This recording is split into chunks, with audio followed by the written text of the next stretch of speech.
तो guys start करते हैं आज के एपिसोड का रिव्यू कि आज के एपिसोड में बिग बॉस के क्या क्या हुआ। वीकेंड का वार था, ये तो आपको पता ही होगा। और आज के दिन तो सलमान खान थोड़े लाइट मूड में थे, कहीं कोई टांग खिंचाई, कहीं थोड़ा शुगर मिला, ये सब चीज़ें की। बट कल बैंड बजाने वाले हैं, बहुत गंदे वाली बैंड। अब आज के एपिसोड की बात करते हैं। तो सबसे पहले हमें दिखाया जाता है सब चाहत को सलमान खान अपने पास बुलाते हैं और वहाँ पे चाहत से कुछ सवालात पूछे जाते हैं। अब चाहत को स्पेसिफिकली बुलाना, वो भी बाकियों का ओपिनियन लेना, ये कुछ समझ नहीं आया। बट देखो, जो था वो तो था। अब चाहत को यहाँ पे सलमान खान बुलाते हैं अपने पास और वहाँ पे आके उनका इंटरव्यू लेते हैं। इंटरव्यू ये होता है कि सबसे पहले आप रिश्तों के बारे में बताओ, आपको किसका रिश्ता कैसा लगता है। यहाँ पे सबसे पहले उनसे पूछा जाता है करण और शिल्पा के रिश्ता के बारे में। तो वहाँ पे चाहत बताती है कि उनको ना करणवीर सही लगता है और ना ही उनको शिल्पा सही लगती है। मतलब कि करणवीर का भी समझ में नहीं आता कि शिल्पा जो चीज़ें उनके साथ करती हैं, जो सब कुछ करती हैं, स्टिल उनका कोई रिएक्शन नहीं होता। तो कहीं ना कहीं वो सिंपैथी लेना चाहता है, ठीक है। सेकेंडली, शिल्पा विवेन को ज़्यादा ही पसंद करती हैं, करण के साथ कोई सपोर्ट नहीं है और वहाँ पे वो गेम खेल रही है। चाहत ने कहा यार देखो, गेम खेलना उनका अपना पर्सपेक्टिव है, गेम खेल रही है, ठीक है, वो सोच के आई है उस हिसाब से सही जा रही है। बट मुझे लग रहा है कि करण यहाँ पे इस्तेमाल हो रहा है, शिल्पा की गेम चल रही है। अब यहाँ पे इस रिश्ते के बारे में वो ये बात करती है।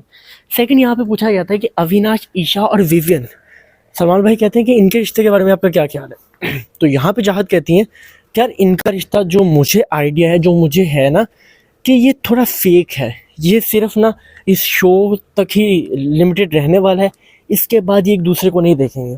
सलमान खान ने कहा कि यहाँ पे अविनाश ने कहा कि विवियन उनके लिए पहले मैटर करते हैं, देन ईशा आती है। तो इस पे आपका क्या ओपिनियन है। तो यहाँ पे चाहत कहती है कि देखो, मुझे तो इनकी दोस्तियाँ कोई लगती है नहीं, ये सिर्फ मतलब के लिए एक दूसरे के साथ हैं और इनकी ये दोस्ती नहीं है। तो यहाँ पे थोड़ा सा मैं अपनी तरफ से ऐड कर देता हूँ। तो जो चाहत का ये कहना है ना कि ये मतलब की दोस्ती हैं, तो 50 दिन बाद भी जो कोई इंसान दोस्त एक ना बना पाए, तो पता चलता है कि वो मतलब की दोस्ती रख रहा है। अगर आपकी मतलब की दोस्ती ना होती तो 50 दिन में कोई एक तो लॉयल फ्रेंड बनता। अगर आप खुद लॉयल हैं और आपका एक फ्रेंड भी नहीं बन रहा, तो आप खुद अंदाज़ा लगा सकती हैं कि आप कहाँ पे स्टैंड कर रही हैं। फिर यहाँ से चाहत चली जाती हैं और सलमान खान उसके बाद बाकी चीज़ों में आ जाते हैं स्क्रीन पे और उसके बाद इन सबसे बातचीत स्टार्ट होती है। तो सबसे पहले तो शिल्पा और करण वाले मामले पे सलमान खान कहते हैं कि देखो, पहली बात, करण, जो चीज़ें तुम्हारे साथ होती हैं, जो शिल्पा करती हैं, या तो तुम्हें ये चीज़ पसंद है कि तुम्हें एक सिंपैथी कार्ड मिले, एक तुम्हें बड़कपन वाला एंगल दिखाया जाए कि करण बहुत बड़ा हो गया है, करण बहुत यहाँ पे अच्छा है, या फिर तुम इस चीज़ को बहुत ही लाइट लेते हो और तुम्हें कोई फ़र्क ही नहीं पड़ता और तुम बेवकूफ़ बनते जा रहे हो। तो करण कहता है कि सलमान भाई, मैं ना दोस्ती में ना कुछ चीज़ें देखता नहीं हूँ। जब मेरा कोई दोस्त है ना वो कुछ कर लेता है तो मैं कहता हूँ कोई बात नहीं, कोई मसला नहीं है। तो यहाँ पे विवेन से पूछा जाता है जब कि तुम इतने साल से जानते हो, तो वो कहते हैं यार कि मेहरा को मैं जानता हूँ ना, तो ऐसा तो नहीं है कि मेहरा कोई बड़कपन दिखाने वाला बंदा है, जो इसके दिल पे है ना वो इसके मुंह पे आ जाता है। गुस्सा है, नाराज़गी है, तो ये शो करता है। फिर यहाँ पे अविनाश भी बोल पड़ता है कि देखो भाई, जो इसका गुस्सा है, जो ये नाराज़गी है, ये सब दिखती है दूसरों पे, कहीं कहीं लो पॉइंट लगा देता है और कहीं कहीं किसी की बहुत बुरी इंसल्ट कर देता है। अगर बात की जाए बड़कपन की, तो वो सिर्फ शिल्पा के साथ ही नज़र आता है भाई, क्योंकि शिल्पा के साथ वो एक एंगल चाहिए कि शिल्पा गलत कर रही है और मैं सही जा रहा हूँ। अब अविनाश इस बात पे बोलते हैं और करण कहते हैं सलमान खान को यार कि भाई मेरा ये सीन नहीं है, मैं दोस्त समझ के माफ़ कर देता हूँ, मुझे खुद समझ नहीं आ रहा मेरे साथ हो क्या रहा है, कि मैं क्यों बार बार शिल्पा पे ट्रस्ट कर रहा हूँ।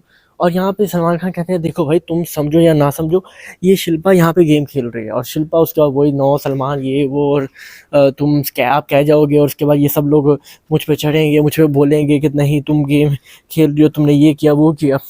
उसके बाद हम ये देखते हैं कि श्रुतिका और चूम वाले मैटर पे डिस्कशन की जाती है, जहाँ पे हमें आइडिया होता है कि यहाँ पे चुम की गलती तो थी, बट श्रुतिका का एक इशू जो है ना, श्रुतिका कभी अपनी गलती मानना नहीं चाहती। अब वहाँ पे चुम रोती है और ये अपने मैटर दोनों क्लियर कर रही होती हैं, जहाँ पे चुम सॉरी करते हैं श्रुतिका से, बट श्रुतिका कहती हैं कि पहले तुझमें ईगो थी, मैं तेरे पास आई, तूने मेरी बात नहीं मानी, जहाँ पे तुम एग्री करती है कि हाँ मेरी ईगो थी।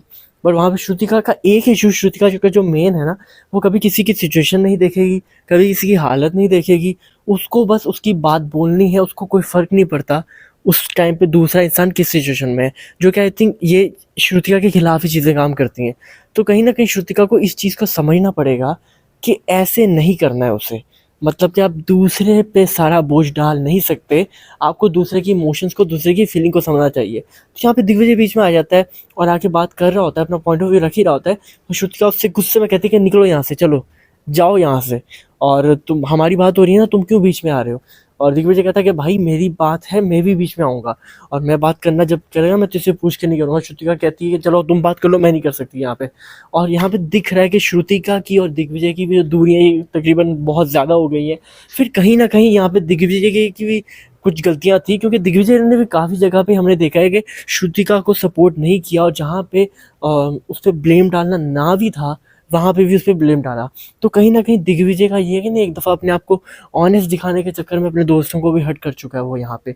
उसके बाद दिग्विजय से पूछा जाता है कि आप किस ग्रुप में आ गए हो, तो ऑब्वियसली करण ने इनवाइट किया था, तो करण के ग्रुप में दिग्विजय आ चुका है, अब वो उसी साइड पे चल रहा है। तो कहीं न कहीं श्रुतिका की चीज़ें यहाँ पे अलग चल रही हैं, क्योंकि श्रुतिका करण को पसंद नहीं करती। दिग्विजय श्रुतिका के दोस्त हैं और अब वो करण के बन गए हैं, तो श्रुतिका और दिग्विजय की भी अब आपस में दूरियाँ आ गई हैं। और यहाँ पे चुम और श्रुतिका का एंगल सॉल्व नहीं हो पाता, क्योंकि चुम बेशक कुछ कम बोले, ज़्यादा बोले, बट यहाँ पे श्रुतिका सुनना नहीं चाहती। श्रुतिका का मेन इशू यही है कि वो किसी की बात सुनना नहीं चाहती। फिर यहाँ पे ऑब्वियसली एक अपना शो का प्रमोशन करने के लिए जो न्यू शो आ रहा है उस पर आती हैं, बातें चीज़ें होती हैं, और वो करण की दोस्त होती है खतरों के खिलाड़ी में। करण के साथ ही थी वो, एंड वो काफ़ी अच्छा वहाँ पे परफॉर्म कर पाई, बट स्टिल आगे तक नहीं जा पाई। एंड काफ़ी स्वीट है वो वहाँ पे। अच्छा, उसके बाद हम ये देखते हैं कि वो यहाँ पे टास्क करवाते हैं कि आपको बताना है कि कौन यहाँ पे शेमफुल पर्सन है, आपने उनको ये शेम का टैग देना है। तो सब लोगों की बारी आती है जहाँ पे सब मुख्तलिफ देते हैं, पर ज़्यादातर लोग यहाँ पे करण को शेम का टैग देते हैं। इसमें काफ़ी लोगों का कहना था कि एक तो ये मंत्र बातें बनाते हैं, कुछ लोग कहते हैं कि अपने लिए स्टैंड नहीं ले पाते। तो भाई देखो, बात तो करण की होनी स्टार्ट हो गई है, मतलब करण गेम में इन हो गया है, तो कहीं ना कहीं करण की गेम स्ट्रॉन्ग तो दिख रही है यहाँ पे हमें। बाकी आपका क्या ओपिनियन आज के एपिसोड के बारे में?